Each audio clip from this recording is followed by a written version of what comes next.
Bom dia, sexto ano, tudo bem com vocês? Espero que esteja tudo ótimo. Hoje nós temos aí aula de literatura com exercícios aí de interpretação textual. Serão dois exercícios aí do livro de vocês, no caso, módulo 4, né? Porque nós estamos no quarto bimestre. São os dois textos finais aí do módulo, tá? Então, outras atividades de interpretação textual serão feitas lá no Classroom, tá? Atividades em folha, aquelas atividades que eu deixo em anexo para vocês, tá? Então vamos aí para o início aí da nossa aula aí com o primeiro texto. Esse texto aqui, ele chama Heróis Desconhecidos. Então a introdução aí dessa parte, do momento 1, vem dizendo o seguinte, deixa eu aumentar aqui. Momento de leitura. Você vai ler agora a história de um brasileiro que teve atitudes dignas de um herói, Roberto Carlos Ramos. É educador mineiro e um reconhecido contador de história, que passou parte da infância fugindo de uma FEBEM, Fundação Estadual do Bem-Estar do Menor. Gente, antigamente chamava esse lugar de FEBEM, hoje é chamado de Fundação Casa, fica lá no estado de São Paulo. É uma casa, né, um local de medidas socioeducativas, né, para menores infratores.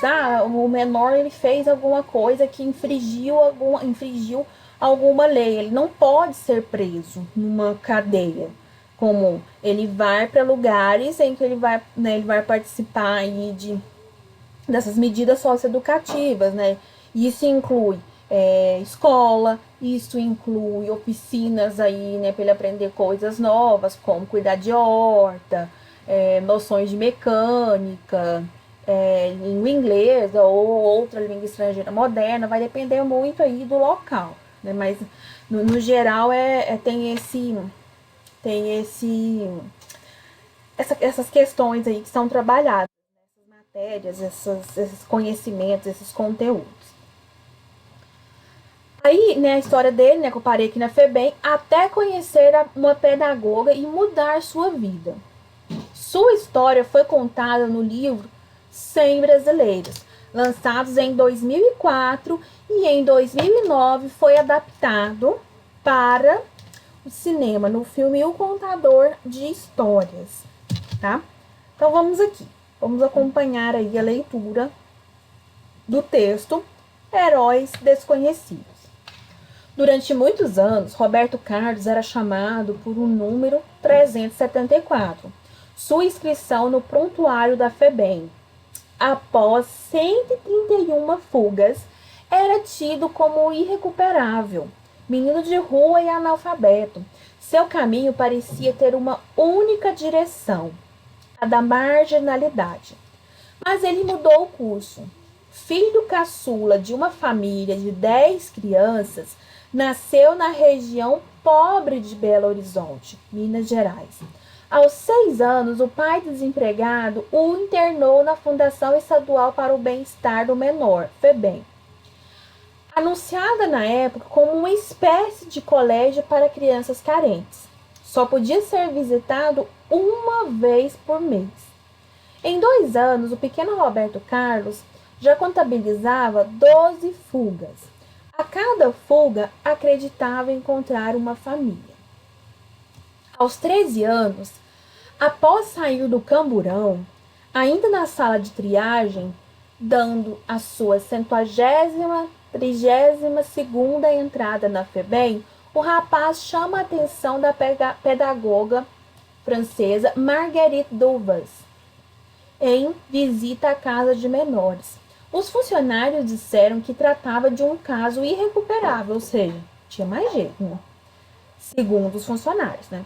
Revoltada, Marguerite decide levá-lo para casa. Não acreditava que, aos 13 anos, uma criança poderia ser irrecuperável. Ela estava certa. A pedagoga ensina Roberto Carlos a ler e o leva para a França. Depois da adolescência no exterior, o rapaz volta ao país para estudar pedagogia na Universidade Federal de Minas Gerais. Faz questão de estagiar na FEBEM, causando surpresa entre os funcionários. Provei que não era irrecuperável. Começa a dar aulas na própria instituição, onde revela sua grande vocação para contar histórias. A arte que aprendeu tentando fazer amigos na França. É então chamado para lecionar em escolas particulares, passando, mais tarde, a dar palestras em empresas. Em 1986, adota Alexandre, menino de 9 anos, outro caso irrecuperável da FEBEM.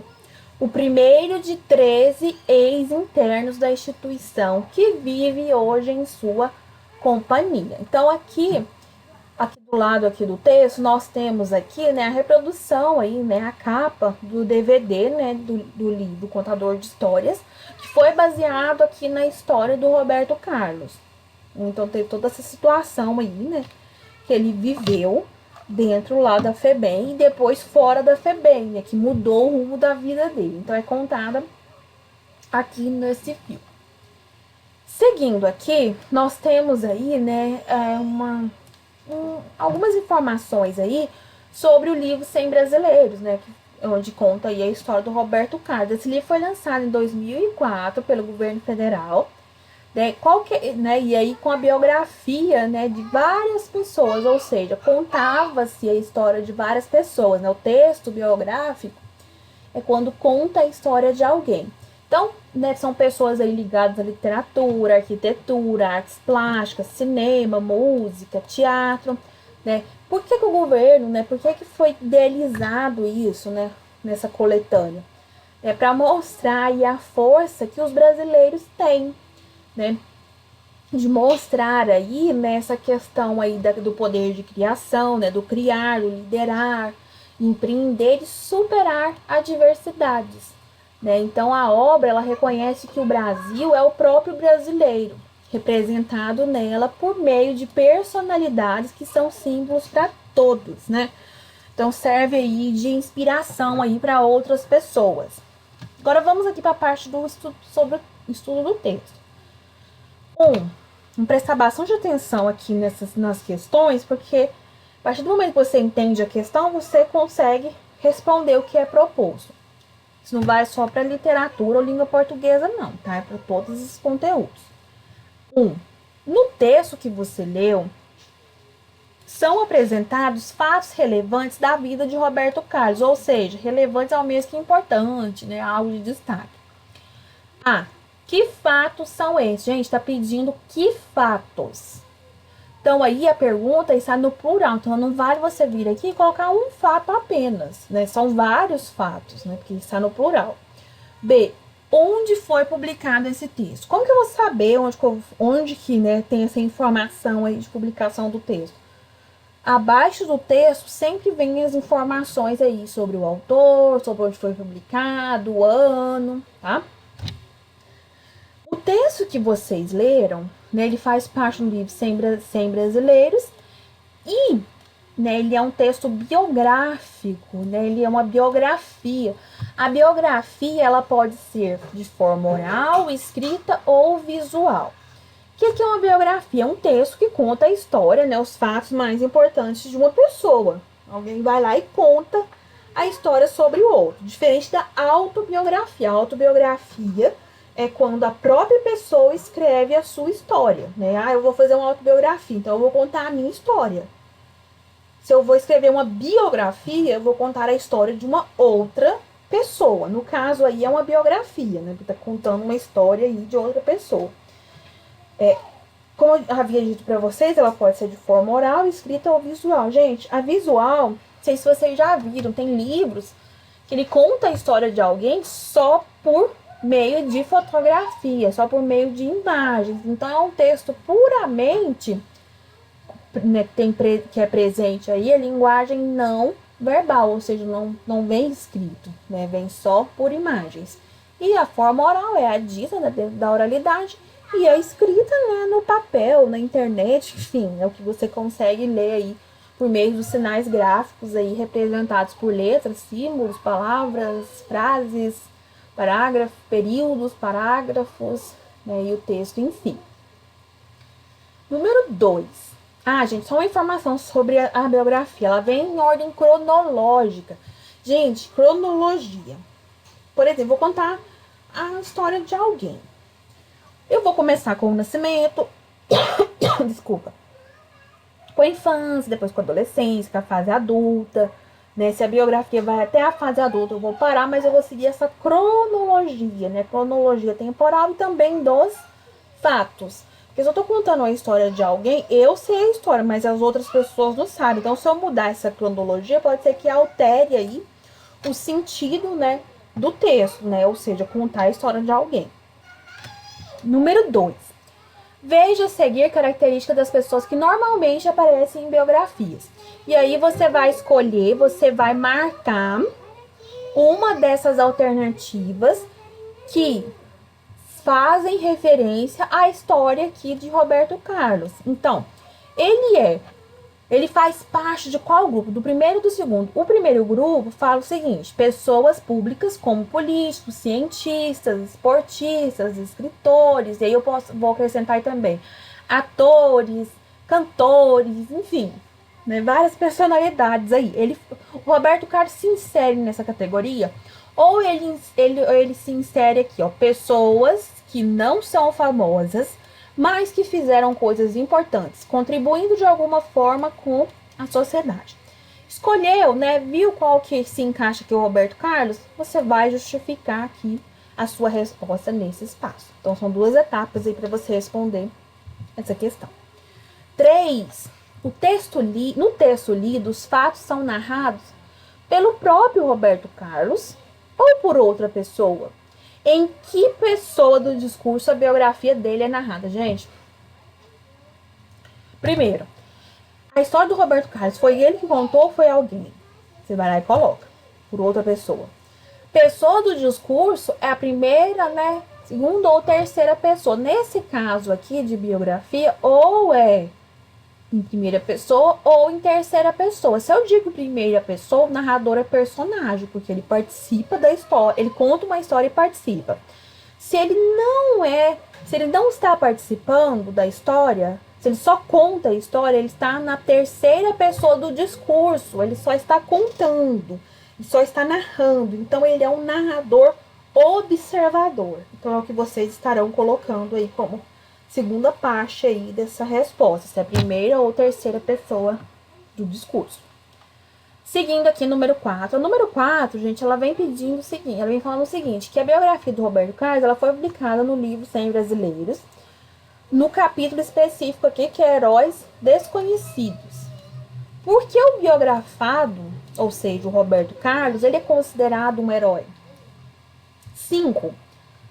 Os funcionários da FEBEM disseram que Roberto Carlos era um caso irrecuperável, ou seja, não tinha mais jeito.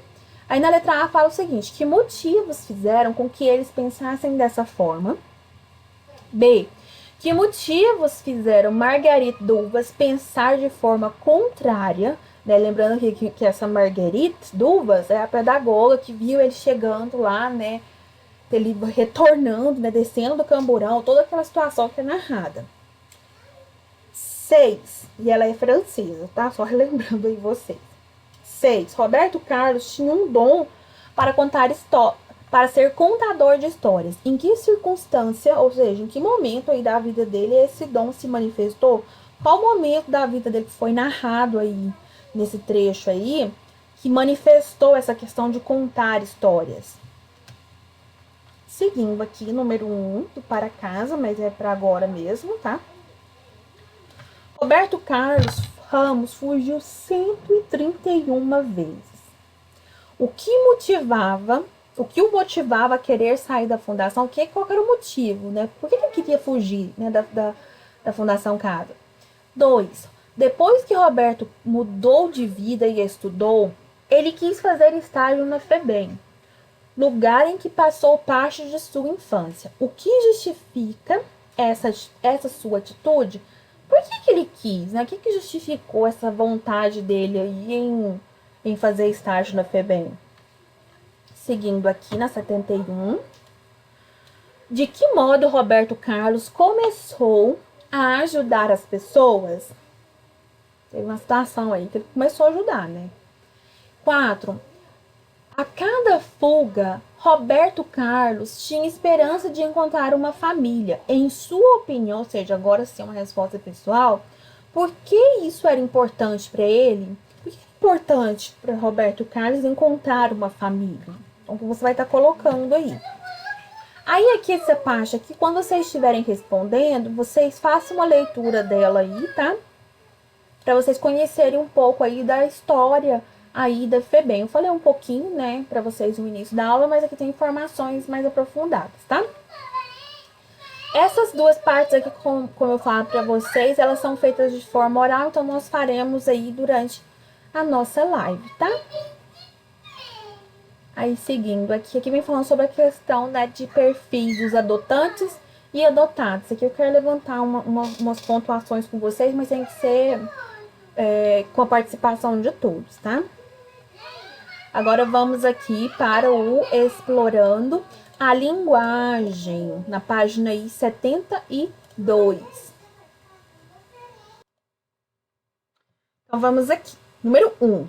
Como você notou, ou seja, como você observou, o texto da página 68 possui alguns trechos em itálico, ou seja, aquela letrinha deitadinha, né, para o lado. Isto é, com palavras inclinadas à direita. Qual é a função do itálico no texto? Então, você vai retomar lá no texto, vai procurar os trechos que estão em itálico e vai dizer, vai observar por que eles foram escritos em itálico. Né? E aí você vai chegar aí nessa resposta, né, de qual é a função do itálico. É para mostrar, para apresentar, para falar sobre o quê? Seguindo aqui. Número 2. Em uma biografia, normalmente, há o predomínio de um tempo verbal. Ou quais são os tempos verbais? Nós estudamos isso aí em gramática. Nós temos o pretérito, o presente e o futuro. Releia o texto e identifique que tempo verbal é esse e explique o porquê de sua predominância. Então, você falou, por exemplo, você voltou lá. Eu acredito que o tempo verbal desse texto seja no pretérito. Então, você vai colocar aqui, ó, a predominância do tempo verbal, né? Qual pode colocar aí 2 pontos, do pretérito, ou, né, só do pretérito. E aí, você vai explicar por que aparece esse tempo verbal aí com grande força, né? Porque que ele predomina aí a biografia. 3. Nos primeiros parágrafos do texto, a palavra FEBEM aparece inscrita em letras maiúsculas e minúsculas. E explique o porquê de essa palavra ser grafada dessas duas formas diferentes. Que sentido cada forma representa? A primeira etapa, você vai explicar por que a palavra, né, está grafada aí em maiúsculo e minúsculas. Ponto. Depois você vai mostrar aí qual que é o sentido, né? O que isso significa, ela estando em letra maiúscula e minúscula. Seguindo aí a última etapa aí desse primeiro texto. Número 1. No trecho, seu caminho parecia ter uma única direção, a da maioridade, mas ela mudou o curso. A palavra em destaque pode ser substituída por qual dos termos a seguir sem alterar o sentido da frase. Palavra curso. Ela pode ser substituída por corrida, rumo ou percurso. Lembrando que não pode alterar o sentido aí da frase. Número 2. Observe a palavra em destaque no segundo trecho. Após 131 fugas, era tido como irrecuperável. Qual é o significado dessa palavra? O que significa irrecuperável? B. Essa palavra, formada pela junção do termo i mais a palavra recuperável, né, nós temos aí recuperável mais i, aí vira irrecuperável. A união do termo i à palavra deu a ela um sentido negativo. Que outras palavras formadas dessa maneira você conhece? Sítias. Então, você vai... né, quais outras palavras aí que começam com i e que tem o sentido negativo? Você vai escrever aí, tá? de 3 a 5 palavras. Ah, não conheço nenhuma. Pesquisa em livros, em revistas, na internet, enfim, algum meio aí que você tenha acesso aí nesse momento, tá? Aí, seguindo aqui, vem falando sobre os prefixos, que nós já conversamos já durante uma live. Foi da semana atrasada. E aqui começa o momento de leitura 2. Esse momento de leitura 2, eu vou ler só a introdução dele, que é essa parte aqui em verde, tá? E aí, depois eu vou dar uma pincelada com vocês nas questões, porque esse texto aqui é um pouco mais extenso, então o vídeo fica cansativo. Momento de leitura 2. O texto que você vai ler a seguir conta um trecho da história de uma mulher chamada Helen Keller. Ela foi um dos maiores exemplos de como a deficiência não é um obstáculo para viver. Portadora de deficiência múltipla, auditiva, visual, e em decorrência dessas deficiências também muda. Gente, imagina a vida dela. Ela tem deficiência, ela é portadora de deficiência múltipla. Questão auditiva, questão visual, né? E ainda tem a questão da fala. Ellen tornou-se escritora, conferencista e ativista social nos Estados Unidos. Ela ultrapassou todas as expectativas e os limites impostos, graças a uma pessoa muito importante que acreditou em seu potencial. No texto anterior, nós tivemos lá a Marguerite, que era uma pedagoga francesa. Ela acreditou que o Roberto Carlos tinha jeito. Ele era recuperável, sim. Aqui nós também temos a mesma situação, só que com outros personagens, né? Com outras pessoas. No caso aí, é a Helen Keller, que tem esse tanto aí de deficiências. Então, uma pessoa, e ela conseguiu, né, superar tudo isso, né? Ainda virou escritora, né? Conferencista, ou seja, faz cursos, palestras, né? E ainda é ativista nos Estados Unidos, mesmo tendo deficiência auditiva, deficiência visual e também na fala. E aí o texto vem falando sobre isso. Então, vocês vão ler esse texto, tá? Aqui é uma imagem dela, tá? Da Helen Keller, né? Nessa fotografia tirada em 1887, é possível observar Helen Keller com 7 anos de idade. Tadinho, né? Tadinho no sentido assim, ela poderia, se ela não tivesse tido a oportunidade, ela não tivesse tido garra e força e mais um olhar aí de uma outra pessoa, talvez ela não tivesse conseguido tantos feitos. E isso vai para nós também, que não temos aí nenhuma dificuldade. Às vezes a gente precisa só de um empurrãozinho de uma pessoa para nos alertar e nos incentivar, né? E ela ainda tinha a questão da deficiência, que era um fator aí que dificultava, né, um pouco aí a situação. Seguindo aqui o texto, um texto um pouco mais longo, mas ele é bem tranquilo, né, a leitura dele é bem tranquila. E aí, aqui, só focar aqui nessa fotografia, essa fotografia é tirada em 1920, retrata a Helen Keller sentada ao lado de sua professora Anne Sullivan. Então aqui, né, nós já podemos ter uma noção aí de quem foi, né, quem foi a pessoa que foi o eixo motivador aí da Ellen. Seguindo aqui. Aí aqui, nós temos aqui uma fotografia, né, tirada em 1956, né, Helen Keller segura um livro em braille, ou seja, aquele livro que é adaptado para as pessoas que têm de deficiência visual, elas conseguem ler através do tato. Vocês observaram os elevadores de uma pessoa perguntando o que é aqueles pontinhos que aparecem do lado do número, né? Aquilo lá é o braille, tá? Aí aqui nós temos aqui, né, algumas informações sobre ela, que quando vocês estiverem fazendo os exercícios, vocês podem estar lendo aí. Vocês não podem, né? Vocês devem estar lendo aí, né? E aí nós temos aqui, né, a cena do filme Milagre de Anne Sullivan, em que se observa Ellen ouvindo sua professora, tá? Aí aqui começam os exercícios, essa parte aqui é parte de discussão, então não precisa você fazer agora, basta ler. E aí essa segunda parte dos exercícios, ela termina aqui, ó, na página 80. Então são esses 2 bloquinhos aí, né, que a gente chama de bloquinhos de exercício que vocês estarão fazendo aí durante essa semana, tá bom, meninos? Beijo pra vocês, tá? Tudo de bom. Aqui, né, os exercícios, né, da página 68 a 73, da 74 a 80, lembrando que nessa ordem aí de páginas, não são só os exercícios, tem também os livros, tá bom? Beijo novamente pra vocês, tudo de bom, cuidem-se e até a próxima aula. Tchau, tchau!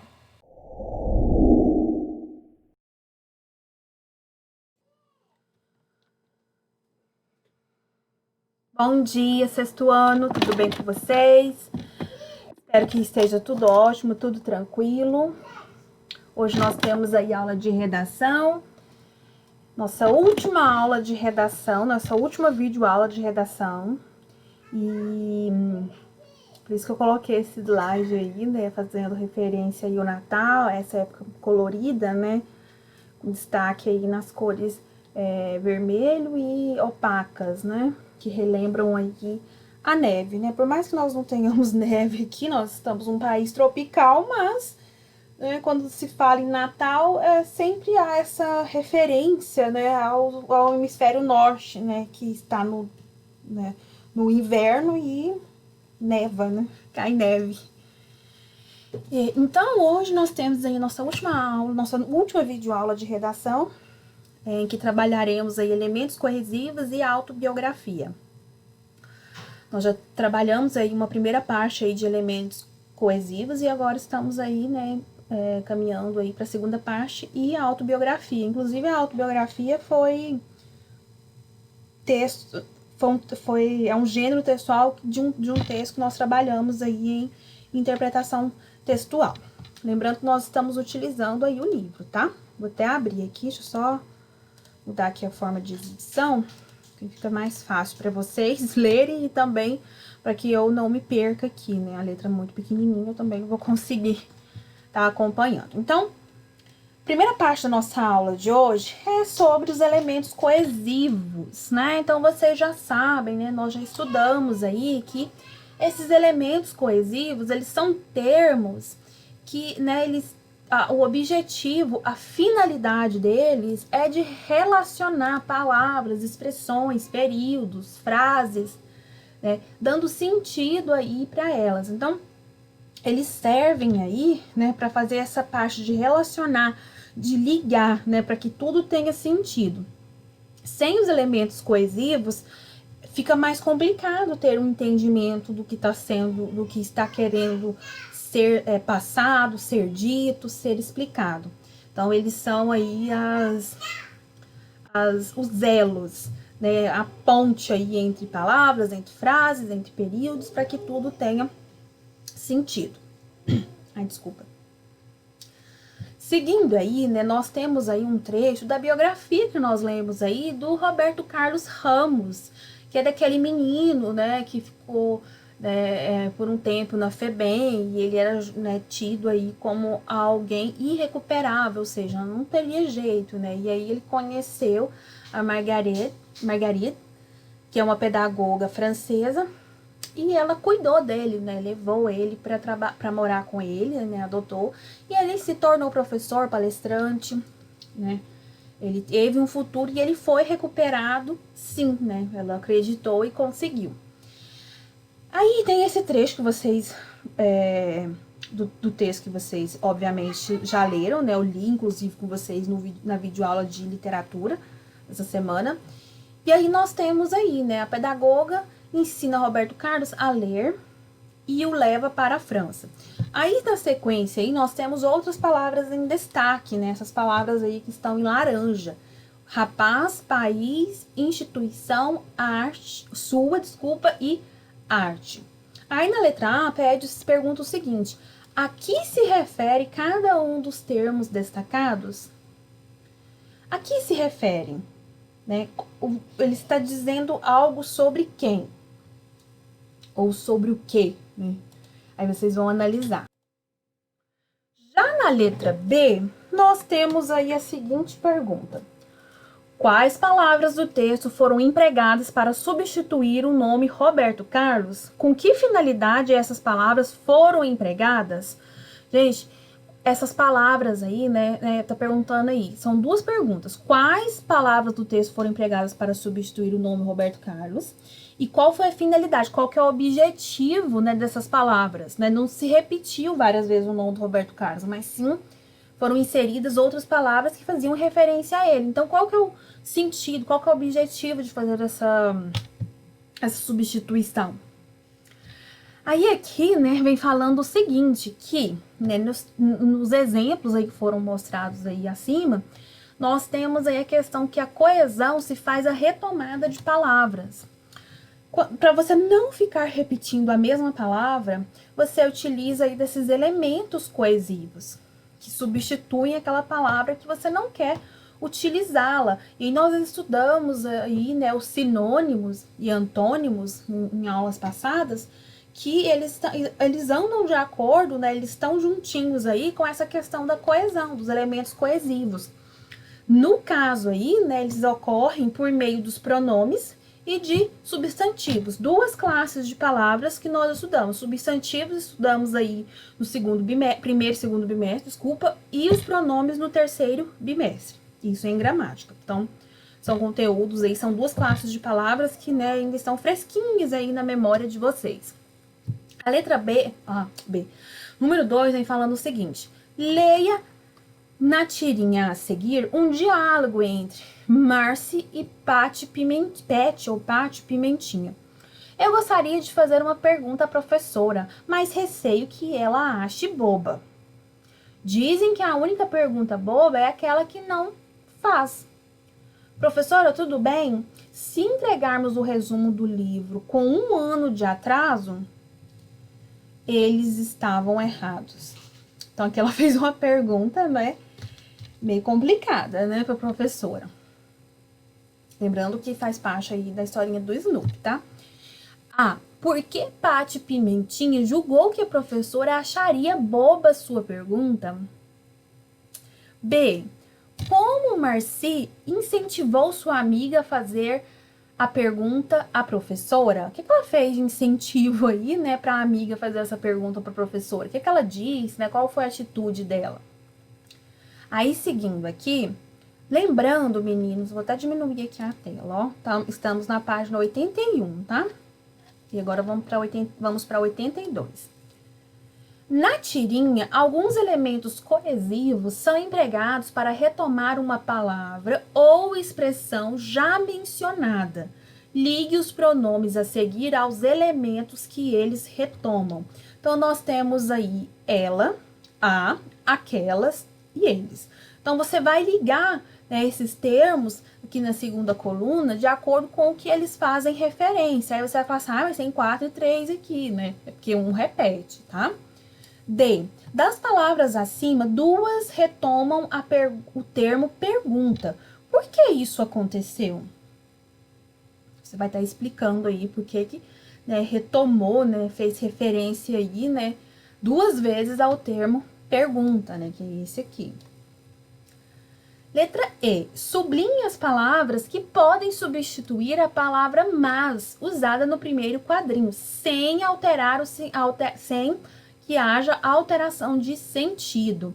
Então, você vai sublinhar, vai passar um traço, né, nas palavras aqui que podem substituir o termo mas, sem ter prejuízo aí de entendimento, tá? De compreensão, de sentido. Letra G. Muitas vezes, um pronome pode ser empregado para retomar uma frase ou até mesmo um parágrafo inteiro. Na tirinha, que pronome retoma a fala de um balão todo? Então, aí, meninos, tá te perguntando aí a classe de palavras, né? Qual que é o pronome que faz essa retomada de fala aí do balão todo? Você vai retomar lá na tirinha e vai observar e tentar descobrir, né, qual que é esse pronome. Seguindo aí, né, na letra, aqui, antes do número 3, nós temos aí a questão aqui do que, né? Como podemos perceber, há palavras que são utilizadas para evitar a repetição, conectar frases, estabelecendo uma relação de sentido. Eu até oriento vocês aí a sublinharem ou circularem aí essa parte aqui, né? Conferindo coesão do texto. Então, quando se tem coesão, né? A coesão, ela serve, o objetivo dela é evitar essa repetição, é conectar frases e dando sentido, lógica entre elas, tá? Só às vezes confundo, não sabe o que é coesão, então é bem tranquilo, é não ter essa repetição aí de termos. Na número 3, fala o seguinte: leia a notícia e em seguida preencha as lacunas com os termos da tabela abaixo, que foram suprimidos, ou seja, foram escondidos. Os termos foram empregados para retomar a palavra gato. Então, todos esses termos aí desse quadro, eles fazem referência à palavra gato. Então, você vai estar completando o texto, esse texto aí abaixo, né? Bichano é salvo por 9 homens na Inglaterra após ficar preso em árvore. Você vai completar os espaços utilizando aí essas palavras. E você vai verificar se ela tá de acordo, né? Vai observar aí a questão da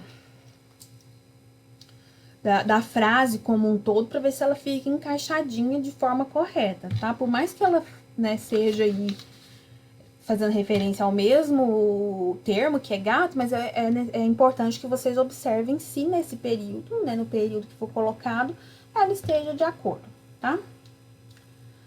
Aqui, meninos, agora nós já vamos para a parte da autobiografia. Meninos, nós já sabemos, né, a conceituação de autobiografia, nós já falamos sobre isso, né, em outras ocasiões. Aí aqui no início, aqui vem, aí lembrando vocês que uma parte desse tópico aqui da autobiografia é feita no caderno. Então, de vez em quando eu recebo umas perguntas, né, nessa altura do campeonato, se é para fazer no caderno. A produção escrita é sempre no caderno de literatura, até, de redação, até porque não tem nem espaço para você escrever em textos aqui.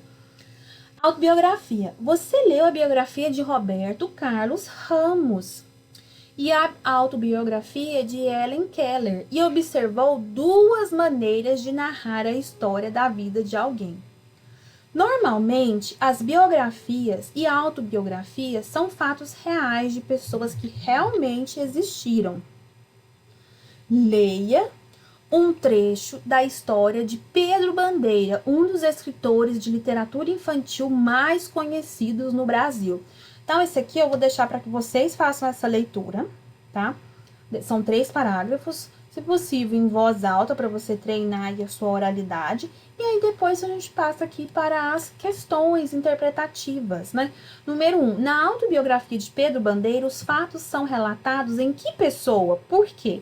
Gente, foi contada essa história em primeira pessoa, em terceira pessoa, né? Em que pessoa, né? A partir do momento que você coloca, aí você vai justificar, né? Colocando aí o porquê.